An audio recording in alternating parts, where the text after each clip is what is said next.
How you guys doing?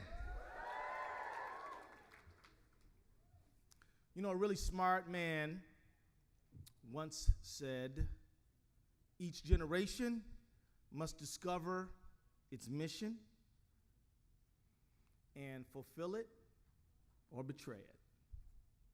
And they must do this in relative obscurity because nobody is going to say, this is your mission.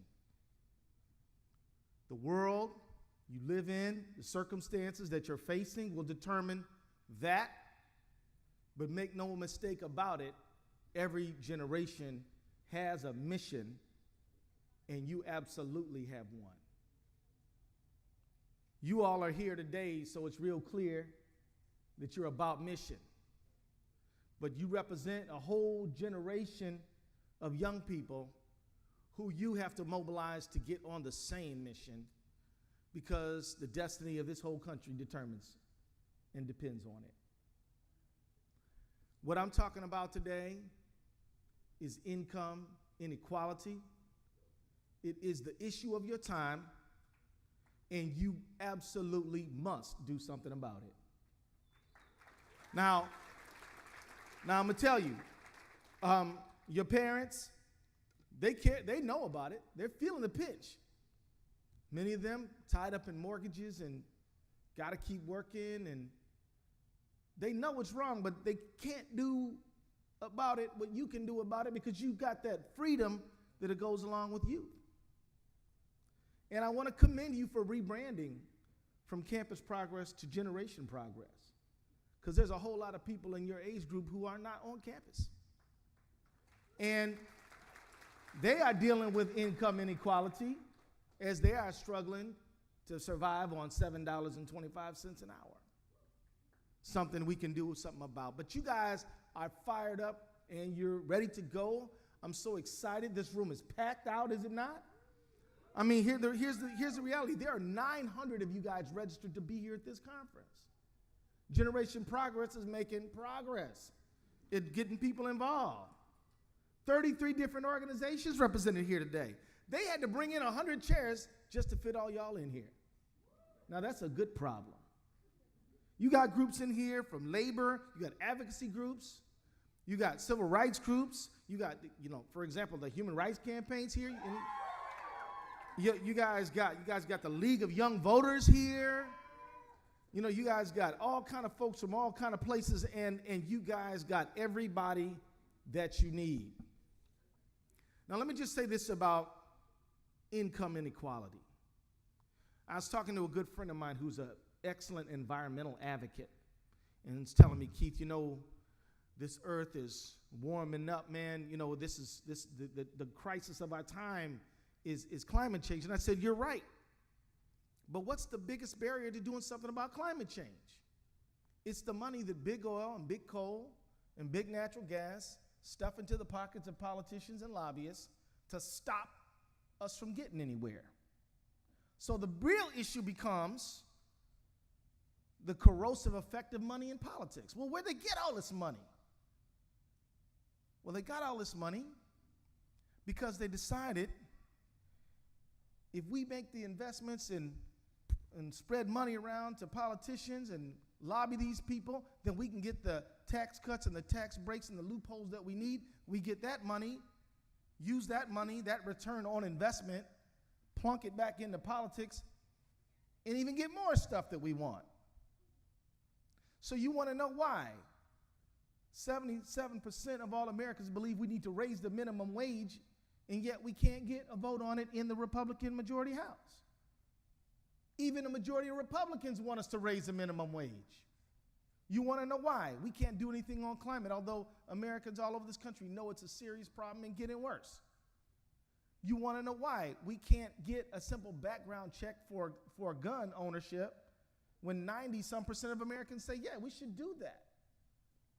It is because fundamentally that the economics of our country are converting this country from a democracy to a oligarchy and a plutocracy. And you and I must do something about it, and you better believe that we can. Let me just put it to you like this. Most CEOs would probably be offended if you handed them a $10 million paycheck. If you handed the CEO of Apple a $10 million paycheck, he'd look at it like you insulted him. If you handed the guy at Oracle or CBS, they'd ask you, are you crazy? Where's the rest of my money? The fact of the matter is that it would take a minimum wage worker at $7.25 an hour, it would take them 9,096 years to make the money that the average CEO makes. If that average CEO makes the typical amount.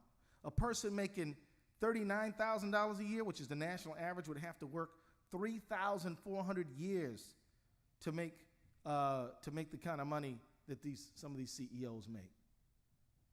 You talk about the inordinate wealth, and the Occupy movement did a great job at shining a light on income inequality and the wealth gap. But you look at these top CEOs who got all this money, but the other side of this thing is that we got people making even less than minimum wage. I was in Milwaukee on Monday working with some young people, just like you, who was there to say, look, we're only making $7.25, but they're not even giving us that. At my job, and this is what this young person got up there and said, they give me my paycheck on a debit card. And every time I swipe that debit card, they charge me $1. If I go in for some eggs and some milk, that's $1. If I go in there for some Pampers, and some of them got kids, some people your age, a lot of people your age got kids, that's $1 too. You go in there, don't even try to go buy no Starbucks coffee, because that's $1 on top of the $4 that you just paid. I mean, the bottom line is, it's wage theft. There's another young person who said, look, they told me that we get breaks. I never seen a break, but when my paycheck comes, they deduct the 15-minute break. I get my paycheck deducted for breaks. This is wage theft on top of already embarrassingly low pay. If you just go to the Union Depot, the Union Station, right a few blocks from here, you could walk there. You would see people washing, cleaning up the place, and you'd see people guarding the place, and you'd see people cooking. I'm telling you, those people, they don't work for the federal government, although that's a federal building. They work for contractors who have contracts with the federal government.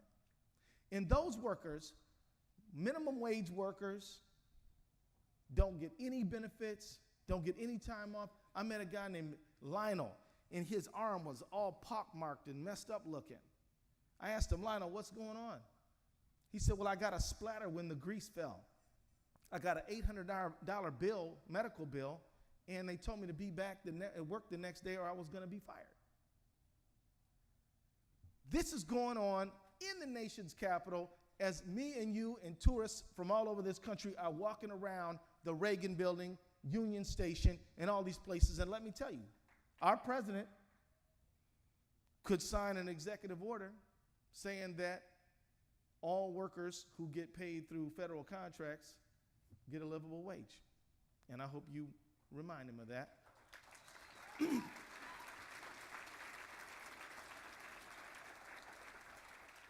I want to tell you that the crisis before us is severe.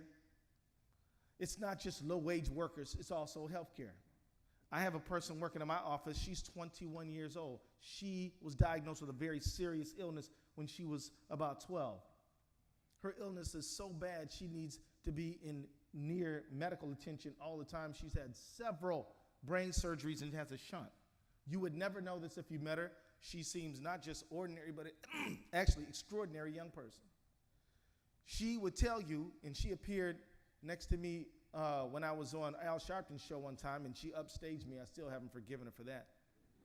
Because she was so good in articulating how the healthcare reform, although it's not all that we need to have, is better than what we used to have, and it helped to save her life.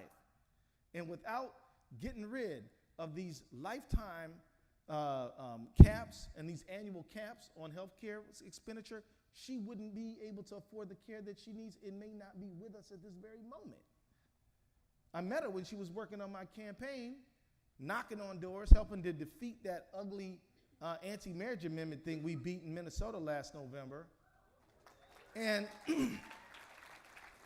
and little did I know, and little did anyone else on the campaign know, how much of a serious challenge this young lady was facing almost every day. And yet, her and thousands like her got a little more relief than they had before because we got a health care bill. And today, for the 38th time, the Republican majority is going to repeal Obamacare. Don't worry, it ain't going nowhere in the Senate. They know that. But they're doing it just to let you know your health don't mean snot to them.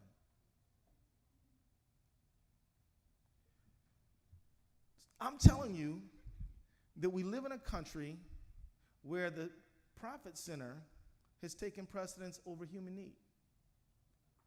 And we've got to change this. We've got to rebalance it. We've got to balance the public interest and the private interest. We've got to fight for this, and it is getting to desperate proportions, and you and I need to fix our attention on what we're going to do about it. When it comes to this issue of health care, again, we're in the position now where we can start enrolling uninsured people in the exchanges. I hope you take it on as a mission of Generation Progress, that we will make sure that young people are aware and getting enrolled and fighting against the myths as they can get health care access for the first time perhaps in their lives. The only option they had before was the emergency room, and now they can enroll. And you, and I hope you, all of us in this room, will band together to make sure that they know what to do and where to get the information.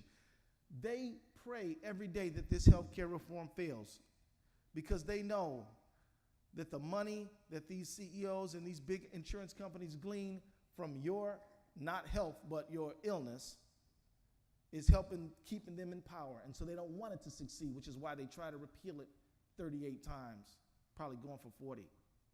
The question is, what are we going to do about it? Can we commit ourselves to take action to overcome it? Now, finally, I just want to talk about student debt for a minute. You know, there was a time when we looked at our young people in this country as our future, and we looked at expenditures for education as an investment in our future so that America could have a brighter tomorrow. But somewhere along the way, somebody said, you know what? Them kids don't look like kids to me. They look like an open wallet. We are going to give them a bunch of loans that they're going to have to repay us at 8.5% interest, and even give their parents some loans. When I graduated from law school in 1990, I owed $12,000 in student loans. You guys are laughing. $12,000 a semester nowadays. My son, who's the same age as you guys, he owes $38,000, and that's a lot less than many of his friends. And I have a Parent Plus loan I got to pay back.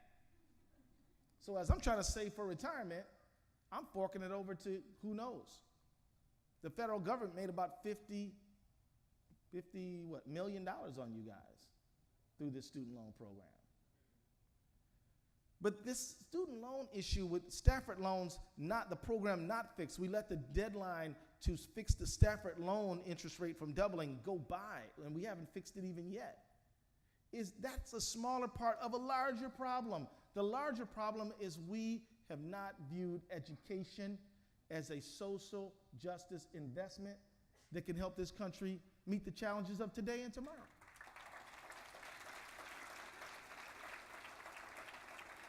Think about a student who studies nursing. Any nursing students in the room today? Just think about, there's one back there. And if that young fellow right there, let's just think if all he did cervical and prostate screenings, and he could find when people are at risk for cancer.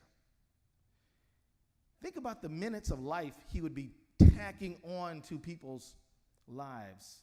Think about the hours, the days, the weeks. Think about the savings and expenditure. Think about the graduations that he would help happen because he helped dad or mom or grandma or grandpa be here instead of being not here.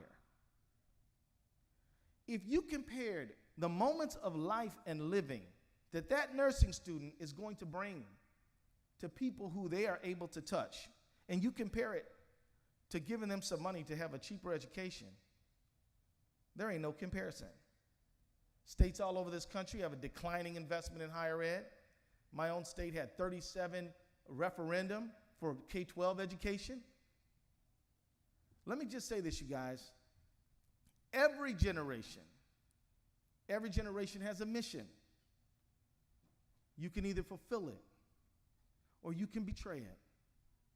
From the looks of this room, you're about fulfilling your mission, but you can't fulfill it by yourselves. We need a movement all over this country where young people are rising up and saying, we want comprehensive immigration reform. We want health care for everyone, and I hope for a single payer. I pray for a single payer system. We want to make sure that we have sane military spending and stay out of these wars and promote peace and democracy around the world, and try to work it out, not shoot it out. We need to have a group of young people who are gonna demand that education is a social good, and we will invest in it, not look at our kids as a way to make money and profiteer off them. We need to say that if you're working a job, that you ought to have some rights on that job and be able to collectively bargain with your fellow employees to get a fair wage. And we need to have a government that's responsive and works. And we need to live in harmony and peace with this planet that we're blessed to have, and not wreck it and look at it as one big fat commodity that we can get another profit or another nickel off of. This is the vision that I pray that you share. And in fact, I know you share, but it is the action plan that you have to put into work. John Lewis, who knows who John Lewis is? John Lewis is a congressman from Georgia. And John Lewis is about 70 years old now. He lost his hair. He's a little heavier than he used to be. He doesn't walk as fast. But John Lewis has a timeless spirit, and he is the exact same person with a full head of hair and a bright, shining voice who spoke at the March on Washington in 1963 and defeated Jim Crow segregation in this country. John Lewis did what he did in 1963 when he was right about the same age you are now. John Lewis got his head bashed in by the troopers in Alabama when he was your age now. Martin Luther King started the thing when he was 26 years old. I want you all to know deep within your heart that you are up to this moment, that you can absolutely change this country around, that if you look at each other, and you will see that this room has everything it needs to bring about the change that we pray for, and that you commit yourself to fulfilling that mission for freedom, justice, peace, bread, and equality. Thanks. There's something in your heart, and it's in your eyes, it's the fire inside of you. Ladies and gentlemen, please welcome Kirsten Cook with Generation Progress.